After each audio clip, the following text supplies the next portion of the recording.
Bismillahirrahmanirrahim. Assalamualaikum warahmatullahi wabarakatuh. Hamdan wa syukran lillah, la haula wa la quwwata illa billah, amma ba'd. Allahumma sholli ala Muhammad wa ala ali Muhammad. Rabbi shrah li sadri wa yassir li amri wahlul 'uqdatam min lisani yafqahu qawli. Yang terhormat Bapak Bakri, Sarjana Pendidikan selaku Kepala Sekolah SD Negeri 1 Winong. Yang terhormat Bapak Rizky Ardi Wicaksono, Magister Pendidikan, yang dalam kesempatan kali ini hadir di tengah-tengah kita untuk menyampaikan diseminasi aksi nyata calon guru penggerak di Kabupaten Boyolali. Dan tak lupa kepada Bapak Ibu Guru SD Negeri 1 Winong yang kami hormati. Bapak Ibu, marilah bersama-sama kita ucapkan rasa syukur kita kepada Allah biqaulina alhamdulillahirabbil alamin, karena atas limpahan karunia-Nya pada kesempatan kali ini kita dapat bersua kembali di sekolah kita tercinta ini, SD Negeri 1 Winong, dalam keadaan sehat semuanya insyaallah. Sehat ya Bapak Ibu semuanya? Alhamdulillah. Salawat serta salam marilah senantiasa kita haturkan kepada junjungan kita Nabi besar, Nabi agung, Nabi Muhammad Sallallahu Alaihi Wasallam. Semoga kita semua menjadi golongan hambanya yang akan mendapat syafaat beliau di yaumul akhir nanti. Amin amin ya rabbal alamin. Pertama-tama izinkanlah saya selaku pembawa acara pada kesempatan yang baik ini untuk menyampaikan ucapan terima kasih kepada Bapak Ibu Guru yang telah meluangkan waktu menghadiri undangan dari calon guru penggerak kita, yaitu Bapak Rizky, yang dalam kesempatan kali ini akan berbagi ilmu, berbagi pengalaman, dan akan belajar bersama kita guru-guru SD Negeri 1 Winong dalam kegiatan yang bertajuk diseminasi aksi nyata modul 1.4 calon guru penggerak angkatan 9 Kabupaten Boyolali. Berikut akan saya bacakan pula susunan acara kita pada pagi hari ini. Acara yang pertama adalah pembukaan, acara yang kedua sambutan kepala sekolah, acara yang ketiga acara inti yaitu diseminasi aksi nyata modul 1.4. Acara yang keempat adalah feedback atau umpan balik dari peserta. Acara yang kelima adalah penutup. Baiklah Bapak Ibu Guru yang dirahmati Allah, untuk menyingkat waktu pada kesempatan pagi hari ini, marilah bersama-sama kita buka acara diseminasi aksi nyata modul 1.4 calon guru penggerak angkatan 9 Kabupaten Boyolali dengan bacaan umul kitab bersama-sama. A'udzubillahi minasyaitonirrajim. Bismillahirrahmanirrahim. Alhamdulillahirabbil alamin, arrahmanirrahim, maliki yaumiddin. Iyyaka na'budu wa iyyaka nasta'in. Ihdinas shiratal mustaqim. Shiratal ladzina an'amta 'alaihim ghairil maghdubi 'alaihim waladdallin. Amin. Semoga dengan dibacanya umul kitab pada pagi hari ini, acara kita pada pagi hingga siang hari nanti berjalan dengan lancar dan tanpa ada halangan suatu apapun. Acara yang kedua yaitu sambutan yang akan disampaikan oleh beliau Bapak Bakri, Sarjana Pendidikan selaku Kepala Sekolah SD Negeri 1 Winong. Kepadanya kami persilakan.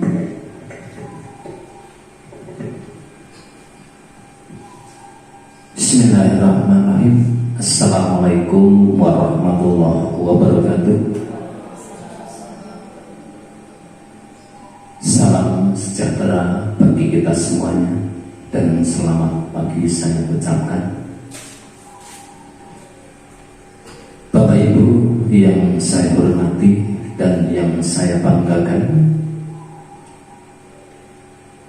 perlu kita ketahui bahwa pada pagi hari ini kita berkumpul bersama dalam rangka seminar yang akan dibawakan oleh Bapak Rizky dalam rangka memenuhi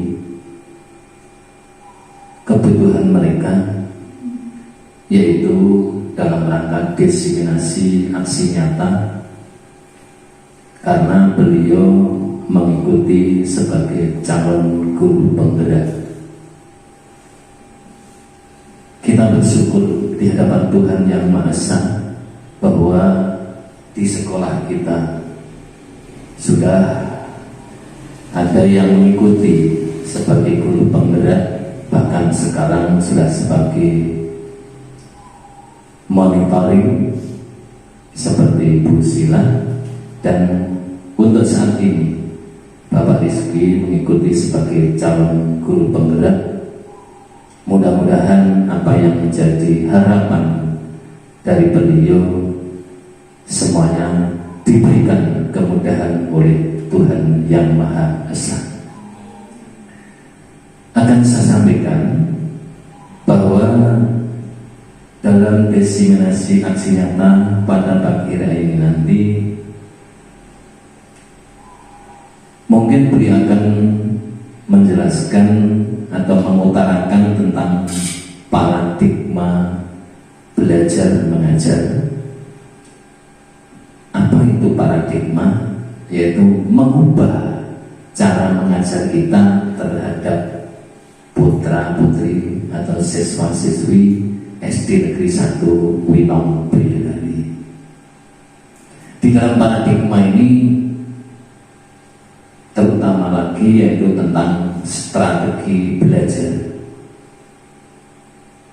Tidak semudah yang kita bayangkan kalau kita mengubah diri sendiri dan siswa-siswi kita di dalam pola belajar. Maka pada siang atau pagi hari ini diadakan adanya seminar dengan maksud yaitu nanti dari Bapak Ibu Guru bisa mengubah dari pola mengajar yang kemarin masih bersifat pembelajaran itu berpusat pada guru, yang nantinya bahwa pembelajaran itu akan berpusat pada siswa. Apalagi dengan kurikulum yang baru yaitu kurikulum Merdeka, ini memang sangat rumit karena segala sesuatu kita harus bisa menyesuaikan diri terhadap karakter siswa, apa yang menjadi kemauan siswa. Kurikulum Merdeka ini tidak kok terus yang namanya segala sesuatu secara bebas, itu tidak, tetapi sebetulnya harus kita mengikuti bagaimana seorang guru melayani terhadap kebutuhan siswa. Untuk itu ada beberapa hal yang perlu saya sampaikan dengan adanya paradigma pembelajaran atau paradigma belajar. Yang tadi sudah saya katakan bahwa pembelajaran nanti itu berpusat pada siswa atau bisa dikatakan berpihak pada siswa. Untuk itu kita sebagai guru yang pertama ini harus bisa mengubah bahwa kita melayani siswa.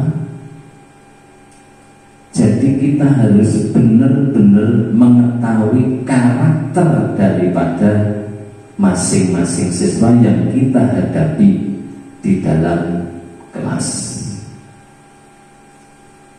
Untuk itu kita harus bisa menjadi contoh.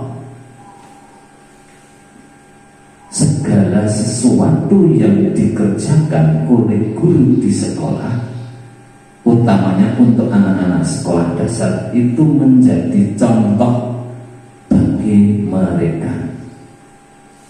Oleh sebab itu kita harus berhati-hati di dalam memberikan pelayanan terhadap siswa.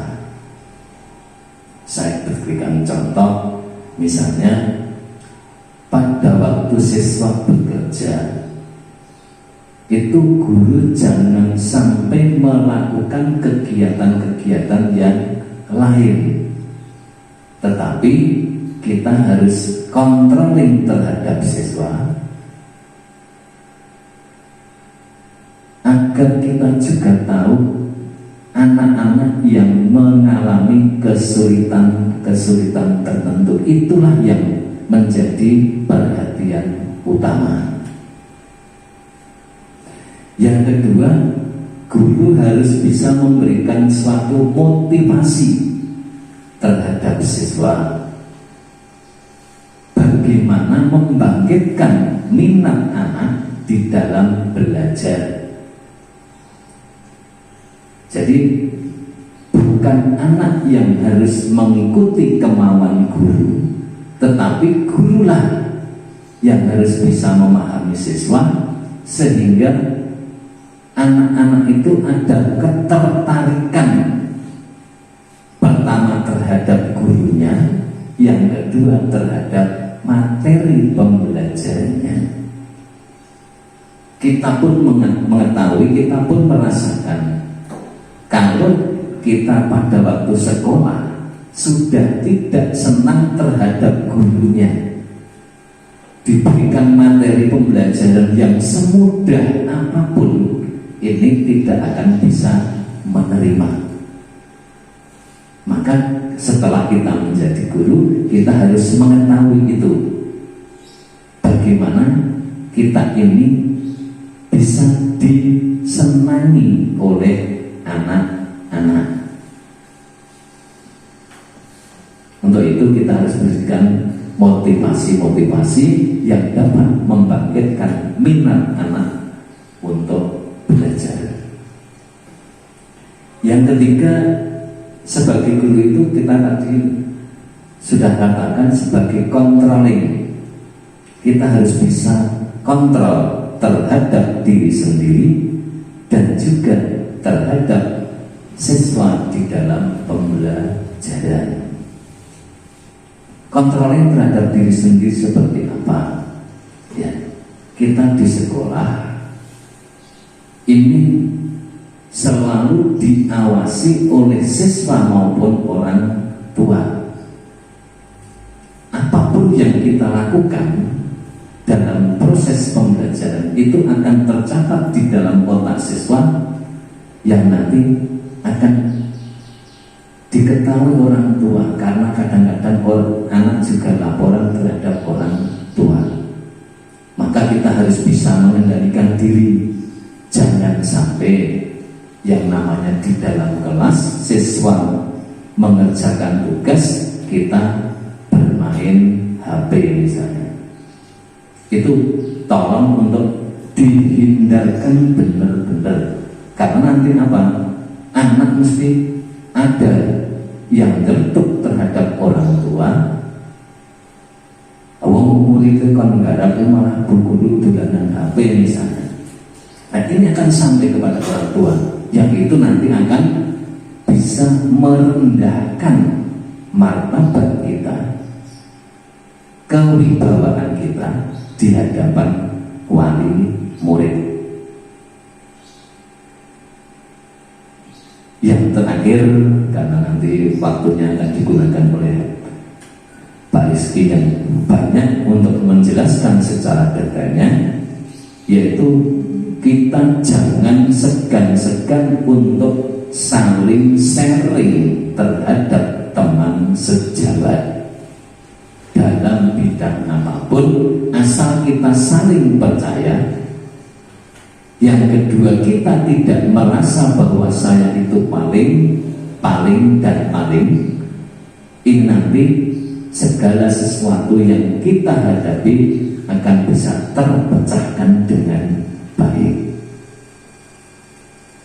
Sebab jadi orang itu kalau misalnya sudah merasa dirinya paling, itu sudah sulit untuk diberikan suatu pandangan ataupun saran.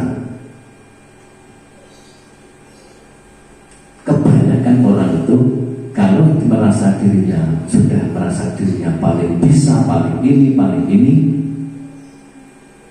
nanti malah kurang baik terhadap teman-teman, dan juga mungkin akan berakibat yang kurang baik terhadap diri kita sendiri. Untuk itu, di dalam seminar pada pagi hari ini nanti Mudah-mudahan apa yang disampaikan oleh Bapak Rizky akan menjadikan pengetahuan yang baru bagi kita di dalam melaksanakan tugas kita sebagai seorang guru, yaitu memberikan pembelajaran terhadap siswa-siswi kita. Mungkin itu yang perlu saya sampaikan untuk mukadimah di pagi hari ini. Semoga nanti apa yang disampaikan Pak Rizky akan lebih detail dari apa yang saya sampaikan. Sekali lagi, yang utama marilah kita benar-benar controlling terhadap diri kita sendiri dengan adanya pembentukan karakter terhadap siswa. Kita bisa memberikan contoh-contoh yang baik, karena di sini yang dibicarakan adalah tentang budaya positif. Itu yang perlu saya sampaikan kepada Bapak Ibu semuanya dan kepada Bapak Rizky. Mudah-mudahan sedikit tadi berguna bagi Bapak Ibu semuanya. Sekian, terima kasih. Assalamualaikum warahmatullahi wabarakatuh.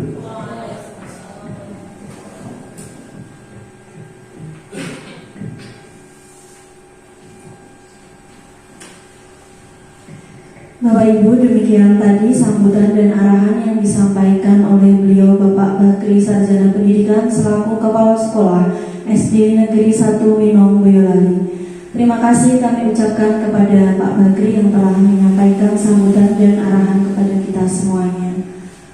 Bapak dan Ibu yang saya hormati, tibalah kita di acara inti, yaitu acara diseminasi aksi nyata modul 1.4 budaya positif yang akan disampaikan oleh beliau Bapak Rizky Ardi Wicaksono sebagai calon guru penggerak angkatan 9 Kabupaten Boyolali. Sebelum beliau menyampaikan diseminasi dan materi kepada kita semuanya, marilah kita berikan semangat kepada beliau dengan tepuk tangan yang meriah. Kepada Pak Rizky, waktu kami persilakan. Ya, mohon izin berdiri Bapak Ibu. Assalamualaikum warahmatullahi wabarakatuh. Yang saya hormati Bapak Bakri Sarjana Pendidikan selaku Kepala Sekolah SD Negeri 1 Winong Boyolali, Bapak Ibu guru semuanya yang telah berkenan untuk menghadiri seminar atau diseminasi aksi nyata dari calon guru penggerak dari pendidikan guru penggerak saya, utamanya di modul 1.4 yaitu budaya positif. Marilah kita panjatkan puji dan syukur kehadirat Allah Subhanahu wa taala yang telah memberikan kita kenikmatan berupa kesehatan sehingga kita bisa berkumpul di sini dalam keadaan yang sehat walafiat. Amin. Salawat serta salam marilah kita junjungkan kepada junjungan kita Nabi Agung Muhammad SAW yang selalu kita nantikan syafaatnya di yaumul akhir nanti. Jadi Bapak Ibu yang saya hormati sekalian, sebelum saya mulai, saya minta tepuk tangannya sekali lagi untuk membuat kita bersemangat. Mohon tepuk tangannya. Karena dengan tepuk tangan kita akan menggerakkan saraf-saraf kita. Ini tidak main-main ya, jadi di tangan kita tuh banyak sarafnya. Kalau kita sering tepuk tangan, insya Allah saraf di tubuh kita juga akan normal, begitu. Tapi jangan tiba-tiba tepuk tangan sendiri, nanti jadi bahaya. Jadi, perkenalkan untuk yang belum kenal, nama saya Rizky Ardi Wicaksono, saya dari SD Negeri 1 Winong Boyolali. Kebetulan saya tergabung dalam pendidikan guru penggerak sebagai calon guru penggerak angkatan 9 Kabupaten Boyolali. Di sini saya tergabung di kelas 039 dengan fasilitator asal Magelang, Bapak Junaidi. Untuk pengajar praktiknya Ibu Siska Yuliani yang sudah 2 kali kesini, mungkin Bapak Ibu juga sudah pernah bertemu. Saya sampaikan terima kasih yang sebanyak-banyaknya kepada Bapak Ibu semuanya yang telah menyempatkan waktunya, bahkan Mas Tri, karena ini ilmunya insya Allah berguna bagi kita sebagai guru maupun bagi kita sebagai orang tua, karena ini banyak sekali manfaatnya, insya Allah seperti itu. Untuk yang pertama yang akan saya sampaikan yaitu mengenai tujuan pendidikan menurut Ki Hajar Dewantara. Kalau kita mengenal Ki Hajar Dewantara, yang kita ingat pasti ing ngarsa sum tulodo, ing madya mangun karsa, tuturi handayani. Nah, itu semboyan dari Ki Hajar Dewantara. Semboyan itu berguna untuk memposisikan kita sebagai guru. Ing ngarsa sum tulodo, di depan memberikan contoh. Ing madya mangun karsa, di tengah-tengah kita bersama-sama untuk maju. Tuturi handayani, tuturi handayani itu di belakang memberikan dorongan, tapi nggak boleh dorong terlalu keras, nanti jatuh. Dengan dorongan dengan lembut. Jadi tujuan pendidikan menurut Ki Hajar Dewantara adalah menuntun segala kodrat yang ada pada anak-anak agar mereka dapat mencapai kebahagiaan setinggi-tingginya, baik sebagai manusia maupun sebagai anggota masyarakat.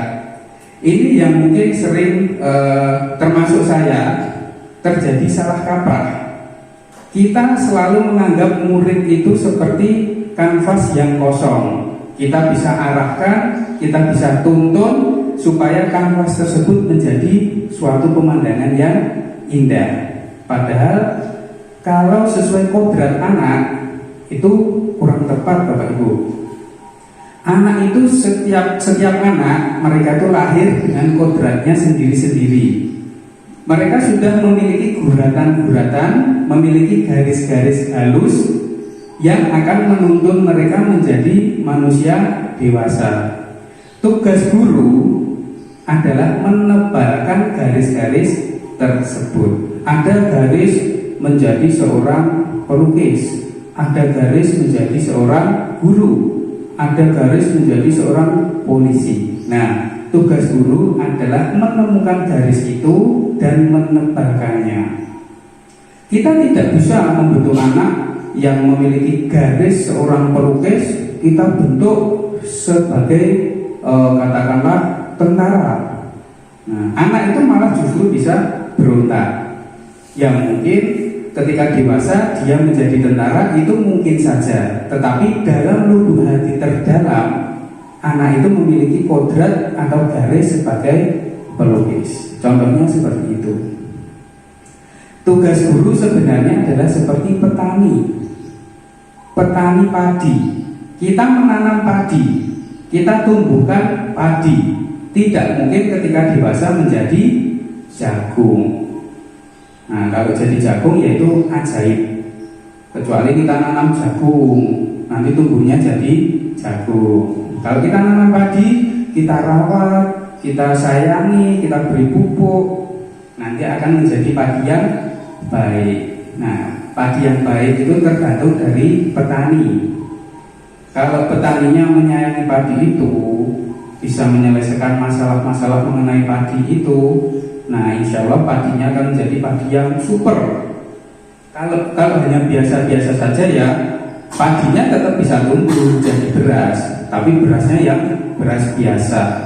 Kalau dijual ya harganya murah, tapi kalau beras super dijual pasti mahal. Nah, seperti itulah seorang guru. Dia membentuk anak, membangun anak memiliki karakter yang baik. Ketika dijual atau dikeluarkan ke masyarakat akan menjadi masyarakat yang baik. Nah, pasti itulah harapan kita sebagai guru. Kemudian, nah ini sudah disampaikan oleh Bapak Kepala Sekolah tadi mengenai paradigma pembelajaran. Paradigma pembelajaran yang zaman dulu adalah teacher center atau berpusat pada guru. Guru di depan, menerangkan, ya anak-anak ini dipelajari, yuk sekarang ditulis, udah selesai belum nulisnya? Oh kalau udah selesai kita kerjakan halaman 10. Nah, teacher center seperti itu.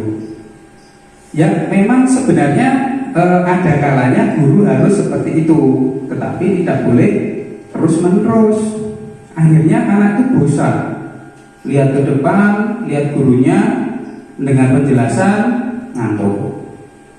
Dengar penjelasan, suruh ngerjain, bu capek, bu males. Nah itu adalah seluk beluk murid ya. Tapi kalau kita menjadi student center atau berpihak pada murid, kita bisa mengakomodir murid itu ingin belajar seperti apa. Mungkin hari ini kita anak-anak, materi kita adalah pembelajaran mengenai tulang daun. Kira-kira nih kalian bisa belajar enak pakai apa ya? Oh anu aja Pak, kita lihat video dulu. Nah gimana, setuju apa enggak? Ya setuju. Nah karena mereka yang menawarkan, berarti mereka yang bertanggung jawab atas pilihannya. Hari ini kita mau belajar mengenai nama-nama pahlawan. Kira-kira gimana cara kita belajar? Anu Pak, main ke museum. Wah kalau main ke museum, kalau mendadak begini ya nggak bisa. Bagaimana kalau kita lihat gambar-gambar di perpustakaan? Oh iya Pak, iya. Nah, kita sebagai guru, meskipun student center, tetapi guru juga harus memiliki alternatif jawaban yang bisa mengaktifkan siswa. Siswa itu menjadi aktif dengan metode atau strategi apapun. Kita pasti dulu ketika belajar, ketika kuliah sudah memiliki atau diajari metode-metode strategi pembelajaran. Nah, tinggal sekarang ini kita tingkatkan lagi strategi pembelajaran kita supaya sesuai dengan nilai dari guru penggerak, yaitu beriman, bertakwa pada Tuhan Yang Maha Esa dan berakhlak mulia, berkebinekaan global, gotong royong, mandiri, kreatif dan bernalar kritis. Pak Rizky, apa perlu kita terapkan semua ini? Kan banyak. Nah, kalau bisa semuanya diterapkan. Tetapi kalau kita rasa anak itu belum mampu, kita bisa terapkan 2. Pembelajaran selanjutnya 2. Pembelajaran selanjutnya 2. Jadi tetap harus ada nilai dari guru penggerak. Ini nilai yang sangat positif sekali, bisa kita terapkan dalam pembelajaran sehari-hari. Nah, yang masih berhubungan yaitu adalah disiplin positif. Secara umum, disiplin positif adalah pendekatan untuk menerapkan disiplin dari dalam diri anak tanpa hukuman dan hadiah. Bapak Ibu, kalau menurut panjenengan disiplin itu apa? Tepat waktu? Ada lagi? Disiplin sesuai aturan. Ya mungkin dalam pikiran kita seperti itu ya. Disiplin, tepat waktu, sesuai aturan, orang neko-neko, itu namanya disiplin. Padahal kalau menurut bahasa, disiplin itu artinya belajar. Disiplin. Coba nanti kalian Bapak Ibu bisa cari arti disiplin. Nah, artinya adalah belajar. Nah, di sini kalau kita menganggap disiplin itu tepat waktu, sesuai aturan, itu nadanya negatif. Kalau ada anak yang telat, bawaannya marah-marah terus. Anak yang tidak mengerjakan tugas, bawaannya marah-marah. Kamu nggak disiplin, nggak bisa tepat waktu. Padahal ketika itu adalah proses anak untuk belajar. Disiplin positif di sini yang kita harapkan adalah kita bisa mengeluarkan potensi anak supaya bisa tepat waktu, bisa mengerjakan dengan baik tanpa adanya paksaan. Anak-anak, kalau kalian tidak mengerjakan tugas, besok guru hukum berdiri di depan pakai satu kaki. Ya, itu yang masih sering terjadi. Ini berlaku juga di rumah. Misal kita punya anak kecil, kamu itu disuruh mama untuk makan, nggak makan. Ya udah, makanannya mama sita. Akhirnya kan kelaparan anaknya. Nah, itu termasuk hukuman. Cara mendisiplinkan anak kan memang beda-beda. Nah, tapi cara tersebut yang akan menentukan masa depan dari anak. Kita harus bisa untuk menerapkan disiplin positif. Kalau istilah ini, Bapak Ibu apakah pernah mendengar? Dihukum oleh penghargaan. Dihukum oleh penghargaan. Bapak Ibu, ada yang pernah memberikan reward, penghargaan di kelas? Misalkan anak bisa menjawab pertanyaan, oh kamu tak kasih bintang, oh kamu tak kasih stiker. Ada yang pernah menerapkan seperti itu? Pernah ya? Ya, saya juga pernah. Kira-kira respon anak seperti apa? Senang? Bangga? Wah, aku bintangnya banyak, kamu punya bintang. Merasa dihargai? Oke, padahal sebenarnya penghargaan yang semacam itu adalah hukuman. Maksudnya adalah hukuman. Loh, kok bisa Pak? Dikasih penghargaan kok hukuman? Nah, pemberian reward atau penghargaan atau hadiah ketika bisa melakukan sesuatu justru akan menekan anak.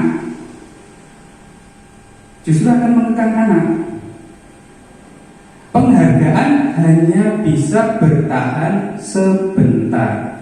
Kalau misalkan anak tersebut pengen menang, tetapi nggak ada penghargaannya, biasanya males-malesan. Besok kamu puasa ya, puasa 30 hari penuh, nanti mama berikan handphone. Oke, tahun ini puasanya penuh 30 hari, dapat handphone. Tahun depan, mah aku mau puasa penuh nih, mama mau beliin apa? Anak pasti seperti itu. Karena merasa kalau dia melakukan sesuatu, dia harus mendapatkan hadiah. Makanya hal tersebut justru akan mengekang anak seperti hukuman. Aku seperti kalau nggak ada reward aku males yang dapat reward itu doang. Padahal aku juga bener. Padahal aku juga bisa jawab meskipun nggak cepat. Nah, seperti itu. Justru malah tidak akan mengakomodir segala yang kebutuhan anak. Maka dari itu kita harus mengetahui motivasi perilaku manusia. Ada motivasi ekstrinsik dan motivasi intrinsik. Kalau motivasi ekstrinsik itu motivasi yang datangnya dari luar.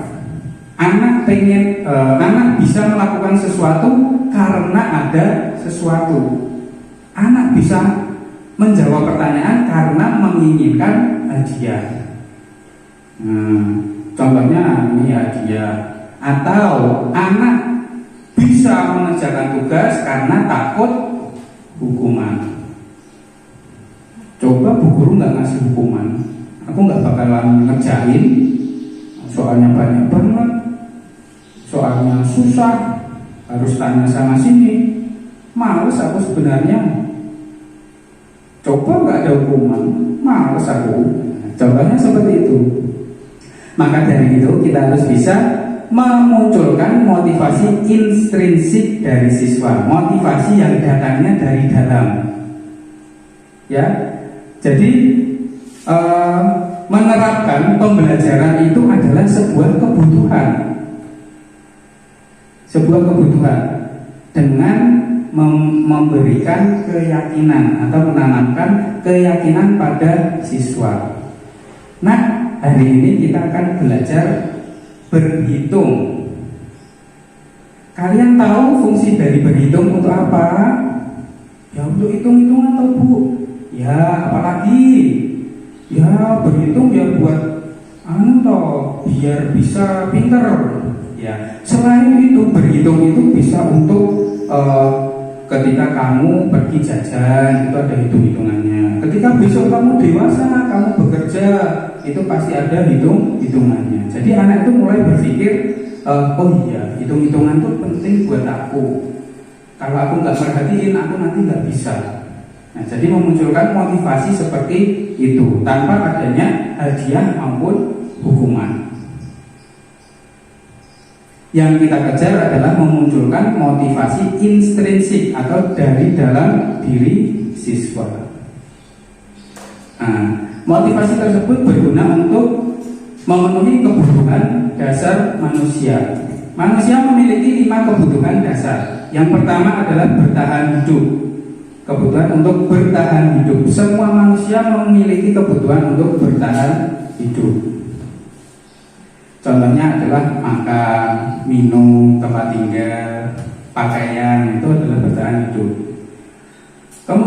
Kemudian kebutuhan akan kekuasaan. Nah, ini mulai masuk sebagai murid. Murid itu juga butuh kuasa. Bukan menguasai murid lainnya, tetapi menguasai dirinya sendiri. Menguasai materi, menguasai apa yang dia bisa kuasai. Nah, itu kekuasaan. Yang kedua adalah kebebasan. Murid ini memiliki kebebasan dalam memilih apa yang dia inginkan. Jangan kita tekan. Ayo, satu kelas harus pandai matematika semua. Semuanya harus pandai membaca semua. Semuanya harus bisa perkalian. Nah, kita mengekang. Caranya tidak boleh seperti itu, tidak boleh harus ini, harus itu, tidak. Tetapi kita berikan satu tujuan yang utama.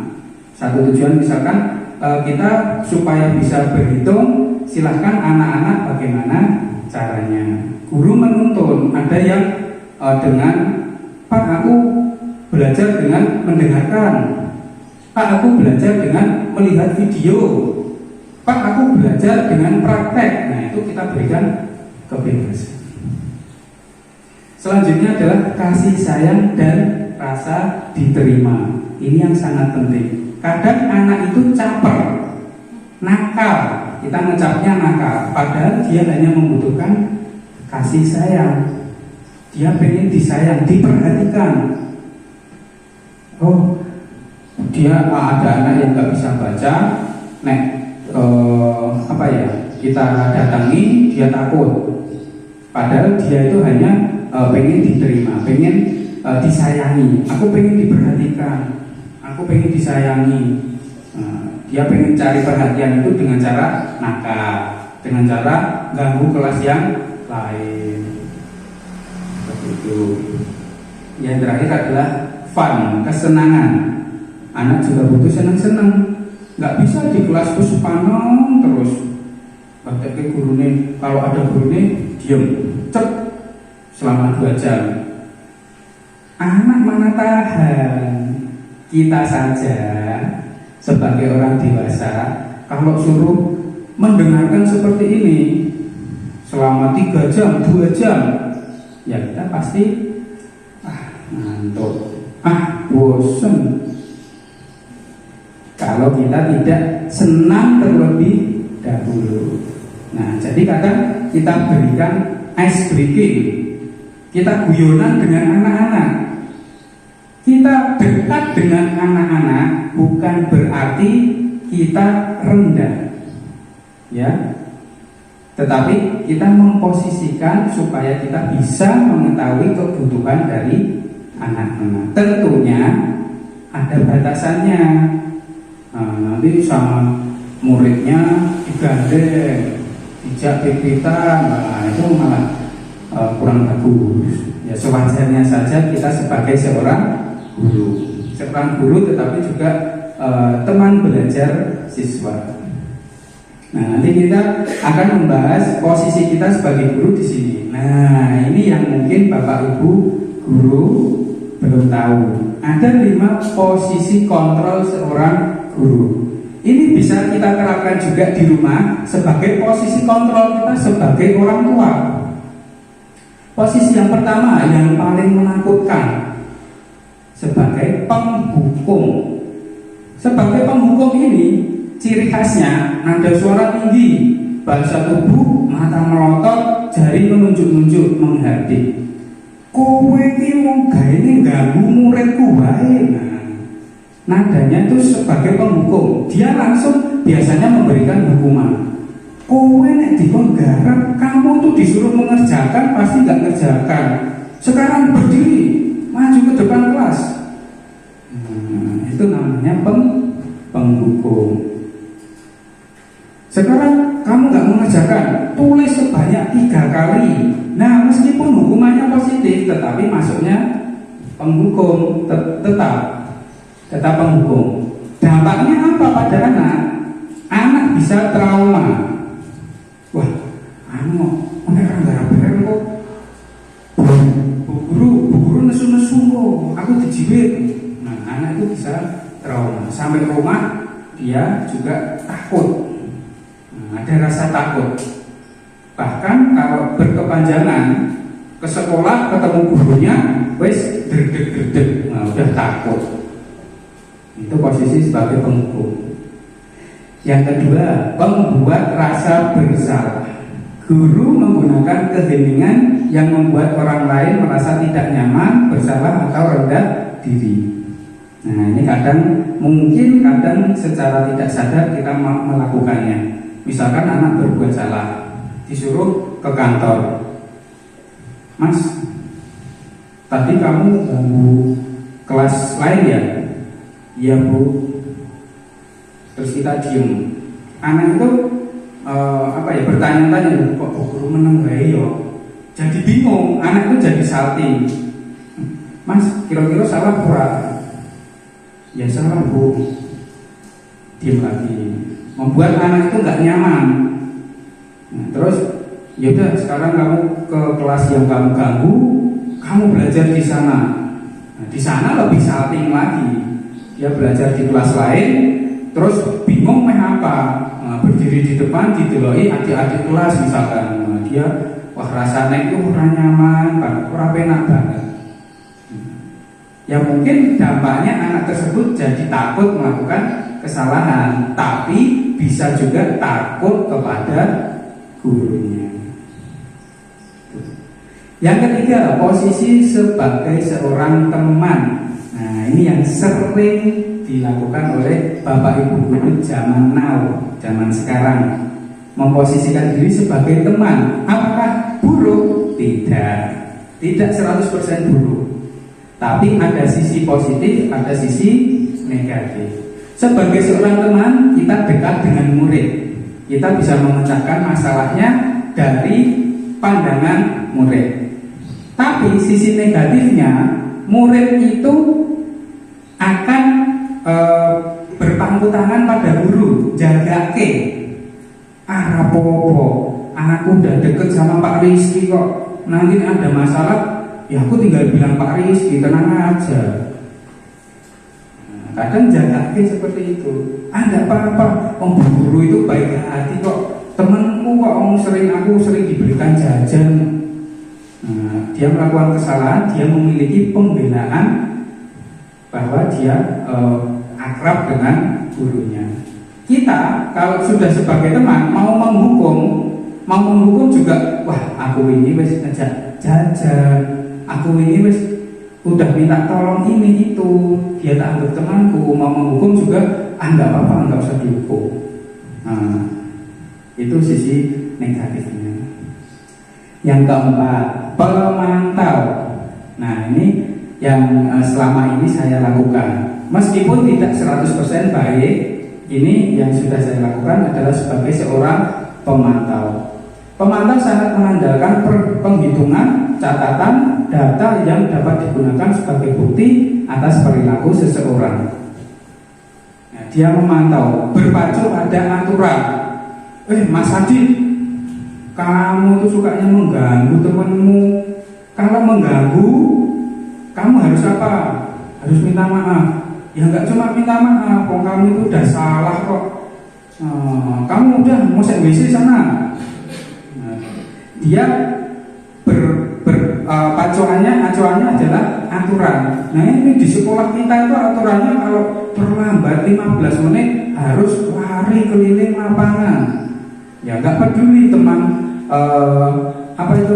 siswa tersebut kita anggap sebagai teman atau apa, tapi kita sebagai pemantau ya seperti itu. Nah, mengacu pada data. Kamu kemarin aja sudah melakukan ini sama bu guru, melakukan ini sama temanmu. Nah sekarang apalagi yang kamu lakukan? Kemarin nakali Meisha, sekarang nakali Putri. Nah ini loh catatan kenakalanmu itu udah banyak di sini. Pak guru dan banyak nyatet kekurangan kesalahan kamu. Apa ini Pak guru panggil orang tuamu aja? Seperti itu. Ya meskipun sudah menerapkan aturan dengan baik, tetapi belum 100% bagus. Posisi yang paling bagus untuk seorang guru adalah sebagai manajer. Bukan manajer perusahaan, tetapi manajer kelas. Guru mempersilahkan murid bertanggung jawab atas perilakunya, mendukung murid agar dapat menemukan solusi atas permasalahannya sendiri. Di sini guru membimbing murid untuk menemukan solusi dari masalah yang dia ciptakan. Misalkan ada anak yang telat, Mas ke kantor sebentar. Oh iya Pak, kira-kira kenapa ya kamu Pak guru panggil ke kantor? Apa ya Pak? Apa karena saya telat tadi pagi ya? Nah tadi pagi kamu telat, padahal sesuai aturan kan tidak boleh telat. Nah sekarang kira-kira yang menyebabkan kamu telat itu apa sih? Kita gali dulu, digali. Tadi saya bangun kesiangan Pak karena nggak ada yang membangunin. Nah memang kadang manusia itu bangunnya ada yang pagi, ada yang siang, mungkin ada yang capek juga. Ya tidak apa-apa kamu itu telat. Tetapi ini kan sebuah kesalahan. Kamu sadar nggak kalau kamu salah? Oh iya Pak, saya sadar. Kira-kira yang bisa kamu perbuat untuk menutupi masalahmu itu seperti apa? Karena tadi saya telat, saya ketinggalan catatan Pak. Saya nanti pinjam catatan milik teman aja ya Pak. Oh iya, pinjam catatan. Nah besok kalau telat lagi, saya bilang ibu biar dibangunin Pak. Kalau enggak saya pasang alarm pakai 2 HP. Oh dengan alarm kamu nggak akan telat lagi? Ya Pak saya janji. Nah, dia bisa menemukan solusi dari masalah yang dia ciptakan. Kemudian kita juga tidak menghukum, tetapi anak menawarkan solusi yang bisa dikerjakan. Dengan tadi telat, karena telat catatannya kurang, dia pinjem catatan. Bukan kita yang nyuruh, tetapi dia yang sadar. Itu berlaku juga di rumah. Ketika kita memiliki anak, ya kita jangan buru-buru marah. Kita tanyakan dulu. Mungkin anak itu kan punya dunianya sendiri. Mungkin dia ketahuan memecahkan telur 10 telur. Nah setelah kita tanya dengan baik-baik sebagai manajer, kita telusuri, ternyata aku Bu tadi pengen bantuin ibu kayaknya capek banget, aku pengen bantuin masakin telur. Nah itu ternyata anakku ini pengen ngiwangi, pengen bantu. Jangan buru-buru marah dulu, dikit-dikit marah. Kamu tuh harga telur itu baru mahal, kenapa dipecah-pecahin? Nah, akhirnya anak tuh takut. Besok diajak belajar masak, aku nak mecahin telur, dimarahin ibu. Nah, anak jadi trauma. Jadi kita harus membimbing anak menemukan solusi masalahnya sendiri. Caranya bagaimana? Ada 3 cara dengan menggunakan segitiga restitusi.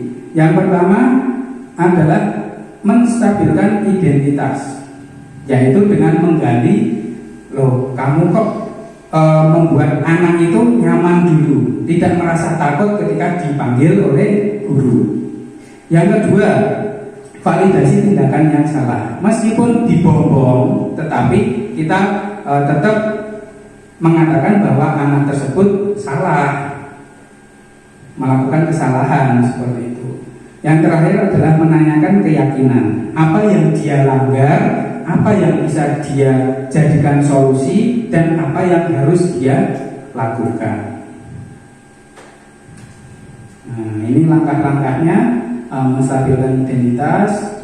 Kemudian ini ada kebutuhan dasar yang mereka tidak penuhi. Kebutuhan dasar tadi ada 5. Mungkin ketika anak itu gojek, ternyata setelah ditelusuri dia itu bosen. Jadi yang harus berubah kita, jangan memaksa anak. Karena dia bosen, yang harus berubah ya gurunya. Supaya anak tersebut gak bosen gimana. Jangan kok lari-lari, main, gak memperhatikan. Ayo duduk, kalau gak duduk kamu gak bisa. Itu salah. Tapi gimana caranya kita menyampaikan materi supaya anak itu gak bosen. Mungkin bisa, teman-teman, nah anak kan langsung nyaut, iya, mana semangatmu? Ini semangatku. Nah anak-anak udah siap. Oke, tadi Pak Guru sudah menjelaskan mengenai ABCDE. Sekarang siapa yang bisa bernyanyi bareng Pak Guru? Nah anak-anak ternyata antusias. Wah, berarti kita berhasil untuk menstabilkan identitas. Yang kedua adalah validasi tindakan yang salah. Nah tadi meskipun kita ya nggak apa-apa, salah itu nggak apa-apa. Manusia itu adalah tempatnya salah. Wah anak itu wes, ayo tentrem, salah apa kok.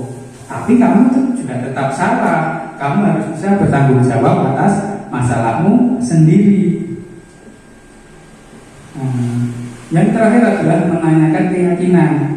Keyakinan ini nanti akan masuk ke materi yang terakhir mengenai keyakinan kelas. Keyakinan hampir sama dengan peraturan, tetapi sifatnya lebih positif.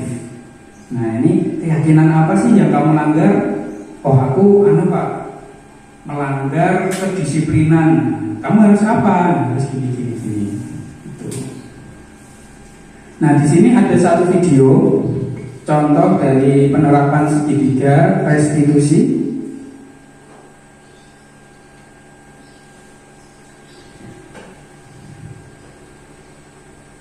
Ini video yang saya buat kemarin untuk segitiga restitusi.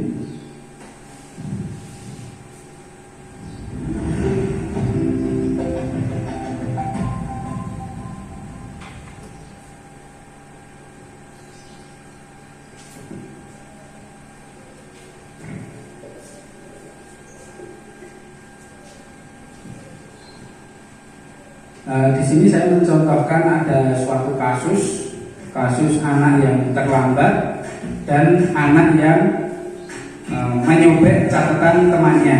Nah, bagaimana cara penanganannya? Ini restitusi yang tadi. Memulihkan diri setelah berbuat salah. Kasus pertama, Gavan itu telat. Padahal belum pernah dia telat. Jadi saya panggil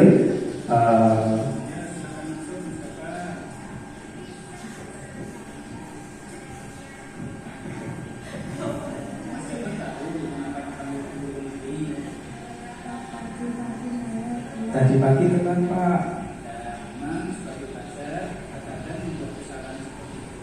Membuat kesalahan seperti itu.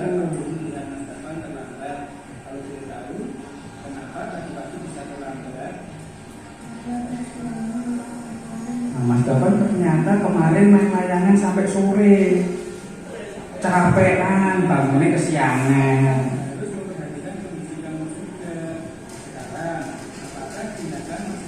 Nah, Mas Gavan tuh kalau telat benar apa salah sih? Tidak benar Pak, salah.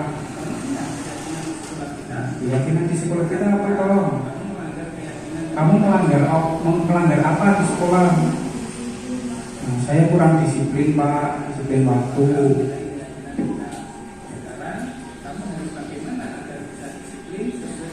Nah, kamu harus gimana Mas Gavan biar bisa disiplin? Nah, saya bisa istirahat cukup Pak. bisa pasang alarm, bisa bilang ibu juga biar bangunin kalau pagi. Kita membimbing anak itu biar menemukan solusi dari masalahnya sendiri. Tidak boleh kita marah-marah, apalagi sampai pakai hukuman fisik. Nah itu sudah dilarang, tidak boleh. Nah, saya janji nggak akan telat lagi Pak. Dari niat baik Mas Gavan, kita besok lebih disiplin lagi ya Mas Gavan. Kalau anak memberikan solusi yang tidak bisa kita terima, ya kita arahkan lagi gimana solusinya yang paling tepat itu seperti apa. Nah, kasus kedua ini NASA tidak berangkat hari kemarin, terus dia pinjam catatan tapi malah nyobek. Dia masuk catatan temennya. Nah, ini saya pakai kelas ini ya. Sudah izin Bu Guru. Siapa ini Pak Guru? Kamu bisa dipanggil di sini? Saya suka Pak catatan tidak boleh. Kadang memang teman itu tidak bisa seperti yang kita inginkan. Coba cerita ke Pak Guru dari awalnya. Kemarin kan saya tidak masuk Pak. Nah, saya ketinggalan catatan. Saya pinjam catatan novel, malah tidak boleh Pak. Nah, saat kamu pinjam, apakah dengan baik-baik? Ya, tidak sih Pak. Novel sedang baca catatannya untuk belajar. Saya agak memaksa jadi gurunya sampai Pak. Mungkin kamu kurang halus dalam meminjam. Pada awalnya kan memang ini kewajiban kamu untuk mencatat. Sekarang, apakah kamu menyadari bahwa kamu sudah dalam masalah saat ini, Mas Nasa? Ya Pak, saya salah karena memaksa dan menyampaikan buku novel. Nah, sekarang kamu tahu kesalahanmu. Kira-kira yang kamu lakukan ini melanggar keyakinan sekolah kita yang bagian mana? Saling menghormati mungkin ya Pak. Ya betul, sesama teman kita harus saling menghormati. Sekarang, apa yang bisa kamu lakukan untuk bertanggung jawab atas perbuatanmu? Saya akan meminta maaf dan mengganti buku novel yang sobek Pak. Baik, kalau begitu Pak Guru hargai usahamu. Apakah memungkinkan untuk memanggil Mas Novel ke sini? Iya Pak. Baik, setelah ini kamu harus melakukan apa yang kamu harus lakukan, yaitu meminta maaf dan mengganti buku Mas Novel yang sobek.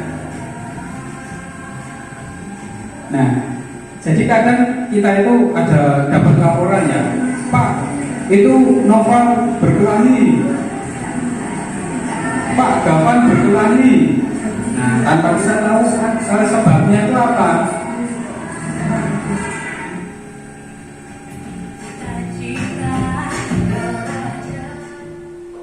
Ya, tanpa kita tahu sebabnya apa, terus kita panggil dua-duanya, terus ngopo mau ada apa Lel? Nah itu Pak, wah akhirnya nggak jelas, dua-duanya malah kita hukum. Nah, padahal setelah kita telusuri ternyata itu pasti ada penyebabnya. Seperti tadi NASA tadi, misalkan saya panggil NASA dan Naufal, mereka pasti salah-salahan. Nah, saya panggil salah satu. Nah, kenapa Mas? Tadi saya mau pinjam catatan nggak boleh kok Pak. Terus tak ambil. Lah, mungkin kamu ngambilnya itu nggak izin dulu atau memaksa. Oh, iya sih Pak, tadi tak paksa. Tadi pas novel baru baca, tak ambil, ternyata malah bukunya sobek. Nah, berarti kan itu kesalahanmu. Kamu harus bertanggung jawab atas kesalahanmu. Akhirnya anak itu malah jadi sadar, oh iya, aku yang salah. Aku harus bertanggung jawab atas kesalahanmu, kesalahan yang dilakukan. Ini berlaku juga di rumah. Saya pernah menerapkan pada anak saya. Saya tanya seperti itu. Pada waktu itu anak saya tuh pulang sambil nangis. Biasanya kalau ada anak nangis, ngomong nangis wae, berbek ya. Kadang seperti itu. Nah, tak tanya, kenapa kok kamu nangis? Tadi pas mainanku malah diambil sama Mbak. Lah kira-kira kalau mainanmu dipinjam boleh nggak? Ya boleh. Nah kalau boleh, ya kamu nggak perlu nangis, kita kan harus saling berbagi. Nah sekarang enaknya gimana biar kamu bisa main, biar kamu nggak nangis lagi. Aku tak bilang sama Mbak aja, biar gantian mainnya. Nanti tak ambilin mainan yang satunya aja. Nah itu kamu bisa tahu solusinya. Ya udah sana main lagi. Nah itu bisa kita terapkan. Tentunya kita harus berkepala dingin, jangan bawaannya marah-marah terus. Udah pagi Pak Guru bangunnya kesiangan, sampai sekolah ada laporan muridnya berkelahi. Wah bawaannya pengen bakar ayam, pengen bakar sekolah, terus marah-marah. Beliau malah gelut, malah berkelahi. Tidak boleh, kita harus tenangkan pikiran dulu. Menenangkan diri ini penting loh Bapak Ibu. Ketika kita mau mengajar, kita duduk sejenak, kita refleksikan kemarin itu pembelajarannya gimana, terus kita tarik nafas yang dalam, terus kita memikirkan rencana hari ini mau apa saja. Udah masuk kelas nanti, wah bawaannya enak sekali. Itu sering saya praktekkan. Saya duduk di kelas dulu, kadang buka HP, buka motivasi, kadang dengarkan lagu sebentar, pikiran sudah tenang, oke jalan ke kelas. Di kelas ada laporan Pak ini, saya tenang dulu, Pak Guru tak duduk dulu. Setelah duduk, ya ada apa tadi, nah silahkan maju. Ini Pak tadi satu-satu nih ngomong, dua orang ya Pak Guru nggak bisa dengar, satu dulu. Pak tadi gini. Versimu gimana? Gini. Nah sekarang yang salah siapa? Ya dua-duanya salah tuh Pak. Saling manggil nama bapak kok. Nah, nggak boleh, itu namanya bullying. Nah kalian harus gimana? Udah nggak melakukan itu lagi Pak. Kesepakatannya gimana? Ya besok kalau manggil lagi di aja Pak. Kita tulis istighfar 1 halaman penuh. Itu loh ya, tapi kalian bertanggung jawab atas pilihan kalian sendiri loh ya. Ya Pak, gak apa-apa. Satu kelas sepakat? Ya sepakat. Nah itu sudah termasuk satu kesepakatan kelas.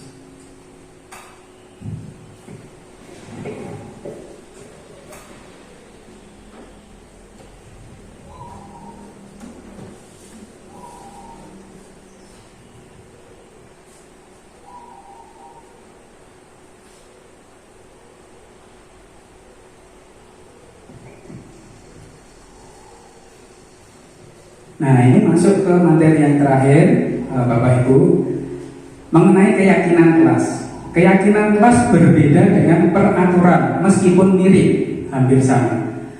Keyakinan kelas didapatkan dari peraturan-peraturan kelas yang diubah menggunakan bahasa yang positif. Tujuannya apa? Mewujudkan merdeka belajar. Anak berhak menentukan peraturan yang ada di kelasnya sendiri, keyakinan yang ada di kelasnya sendiri. Kalau anak diajak rembukan, anak pasti merasa dihargai, merasa bertanggung jawab atas apa yang dia sampaikan. Contohnya, anak-anak, kira-kira keyakinan kelas kita yang kita yakini di kelas itu bagaimana? Tidak boleh makan di kelas. Oke, dari satu dulu ya, tidak boleh makan di kelas. Kita rubah menjadi positif. Dari kata tidak boleh yang merupakan larangan, kita rubah menjadi positif, yaitu makan di tempat yang sudah disediakan. Itu satu. Kalau melanggar keyakinan kelas pasti ada konsekuensinya. Nah, minimal ya bertanggung jawab atas konsekuensi yang dia buat. Kemudian tolak ukur keberhasilan ketika kita menerapkan keyakinan kelas, ya ini tercipta merdeka belajar pada peserta didik. Terus peserta didik menjalankan kesepakatan kelas dengan ikhlas tanpa paksaan. Nah, poinnya di sini, karena kita tadi tidak boleh memberikan hadiah ataupun hukuman. Kita harus memunculkan motivasi intrinsik. Mereka itu disiplin karena kebutuhan, bukan karena takut hukuman. Lalu yang ketiga, tercipta komunikasi aktif antara guru dan murid. murid mampu menjalankan keyakinan positif di mana saja, tidak hanya di sekolah, tetapi di lingkungan juga bisa. Nah, ini sangat penting dalam pembentukan karakter. Seperti yang disampaikan Bapak Kepala Sekolah tadi, karena memang kita itu karakter buildingnya harus kita tingkatkan. Nah, adab sebelum ilmu, itu yang sering saya dengar, adab sebelum ilmu. Nah, rencana atau runtutan dalam menjalankan keyakinan kelas. Yang pertama, menyusun keyakinan kelas bersama peserta didik. Nggak boleh guru menetapkan peraturan, anak-anak harus patuh peraturan ini. Nggak boleh, kita harus rembukan, kolaborasi. Sekarang kan eranya demokrasi. Pilih presiden aja bebas kok, apalagi cuma menentukan peraturan kelas. Kalau kita menyediakan peraturan kelas, boleh, tapi anak suruh milih yang sesuai dengan kelas mereka. Misalkan tidak boleh bermain HP saat pelajaran. Lah, anak SD kan nggak boleh bawa HP. Ya, peraturannya kan berarti tidak sesuai. Ya, nggak usah kita sampaikan. Gitu, anak kan bisa milih. Tidak boleh membawa narkoba dan minuman keras. Kita sampaikan itu di kelas 1. Dan malah mereka bingung. Narkoba itu apa toh Pak Guru? Minuman keras niku nopo es batu, nopo nggih. Malah anak itu bingung. Nah, itu belum perlu kita sampaikan dulu. Nah, seperti itu harus sesuai dulu. Kemudian membuat desain poster keyakinan kelas agar layak cetak. Nah, ini di tempat teman kita di kelas 4 itu sudah ada poster keyakinan kelas. Kita bisa variasi. Anak itu memandangnya juga enak dan meresap ke dalam jiwa mereka, keyakinan kelasnya. Nah, yang ketiga, kita cetak keyakinan kelas. 4, ditandatangani oleh guru dan murid. Mereka sepakat untuk melaksanakan keyakinan kelas. Yang kelima, menjadikan keyakinan kelas sebagai pedoman dalam kehidupan di sekolah. Kalau ada anak yang menyimpang, nanti temennya pasti pasti menyampaikan, keyakinan kita kan harus menghormati orang lain. Kok kamu ngejek toh? Nah, nanti dengan sendirinya pasti berjalan. Yang keenam, membimbing rekan sejawat untuk mengaplikasikan budaya positif dengan membuat keyakinan kelas. Nah, seperti ini. Nggak harus buat seminar, tapi dari teman kita kasih tahu, ini loh dampaknya bagus loh di kelas loh. Seperti saya kemarin melihat kelas 3, kelas 1 dan kelas-kelas yang lain itu bagus-bagus ya. Saya bisa menerapkannya di kelas saya.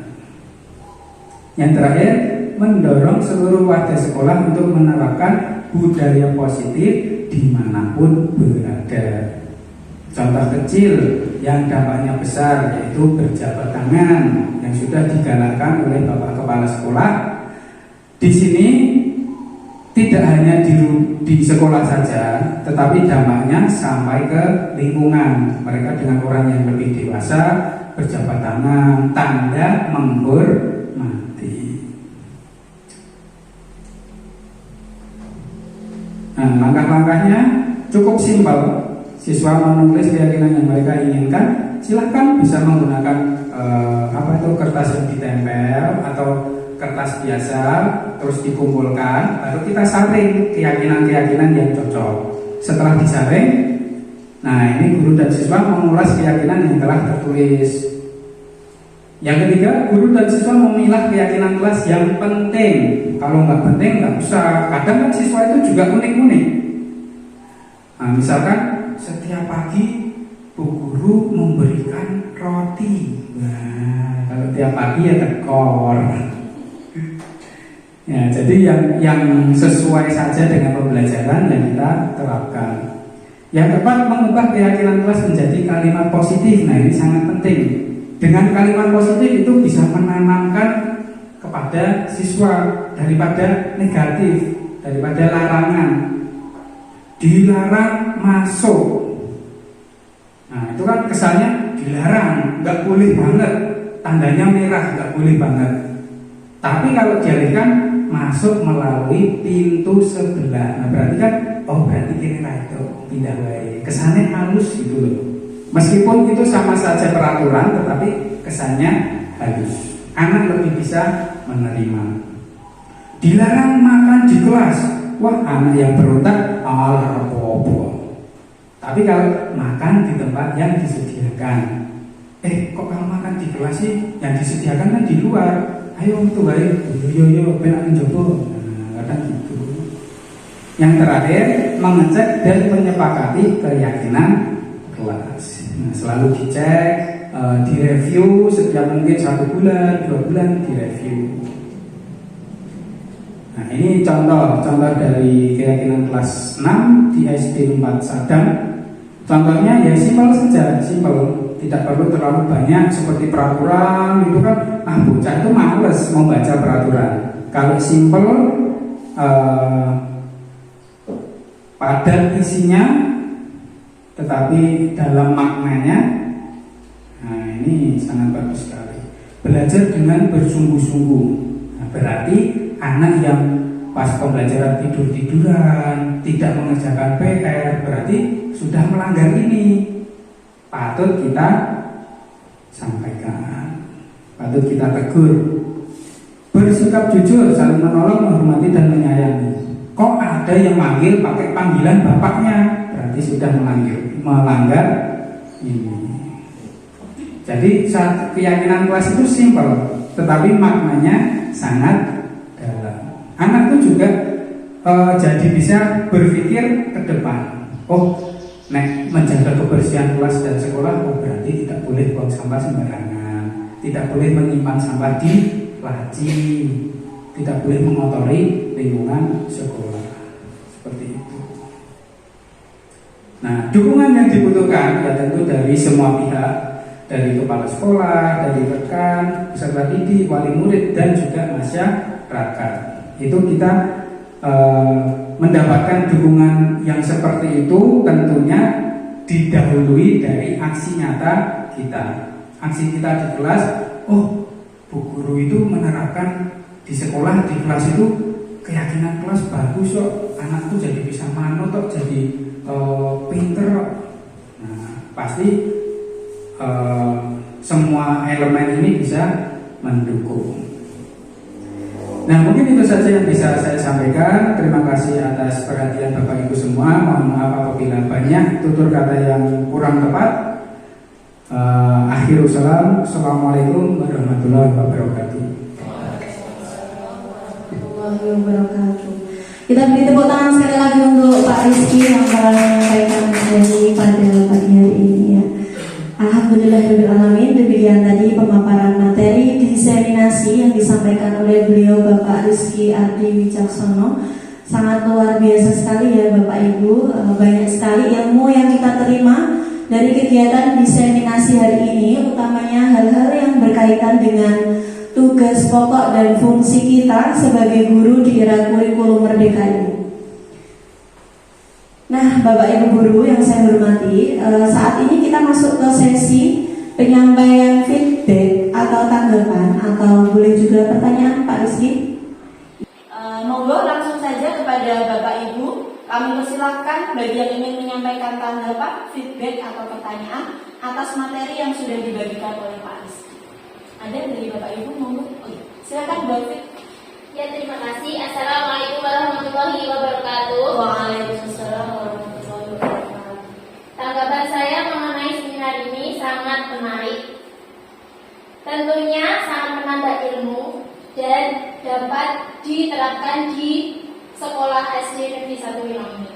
Terima kasih. Wassalamualaikum warahmatullahi wabarakatuh. Waalaikumsalam warahmatullahi wabarakatuh. Terima kasih kepada Bu Hafid yang telah menyampaikan tanggapan. Untuk Bapak Ibu yang lain, apakah masih ada yang ingin menyampaikan feedback? Tidak ada, cukup. Baik, kalau begitu mohon izin saya ingin menyampaikan sepatah dua patah kata Pak Rizky. Pertama, terima kasih untuk kesempatan yang diberikan kepada saya. Alhamdulillahirrahmanirrahim, luar biasa sekali pada kesempatan hari ini. ada banyak sekali hal baru yang mungkin sebelumnya belum saya tahu, menjadi saya tahu pada kesempatan berbagi di sesi ini oleh Pak Rizky, terutama yang berkaitan dengan tugas sehari-hari sebagai guru di kelas 5. Nah, pada kesempatan kali ini saya juga ingin bertanya kepada Pak Rizky atas materi yang telah disampaikan tadi. Tadi di awal Pak Rizky sempat membahas tentang motivasi intrinsik, motivasi yang berasal dari dalam atau keyakinan masing-masing siswa. Di mana motivasi itu sebagai bagian dari perilaku manusia untuk mencapai sesuatu hal. Nah, yang ingin saya tanyakan Pak Rizky, ada nggak sih tips atau boleh dibagi tips kepada kami gimana sih caranya menanamkan motivasi intrinsik kepada para siswa kita supaya mereka itu dalam melaksanakan kegiatan belajar mengajar itu tidak sebagai menggugurkan kewajiban, tapi timbul sebagai sebuah kebutuhan. Begitu Pak Rizky, pertanyaan dari saya. Terima kasih. Ya, terima kasih. Pertanyaannya sangat bagus sekali. Bagaimana memunculkan motivasi intrinsik?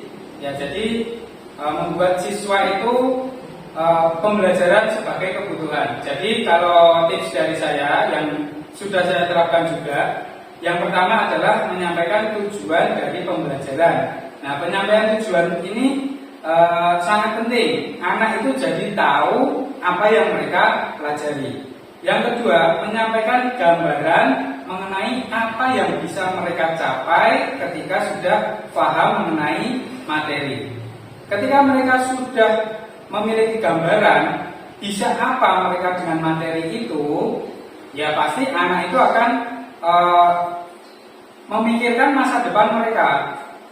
Misalkan ketika kita belajar mengenai hewan, ketika anak diberikan gambaran kalau kita paham mengenai hewan bisa apa saja, anak itu jadi bisa mikir, oh iya, kalau saya tahu hewan saya bisa ini, bisa itu.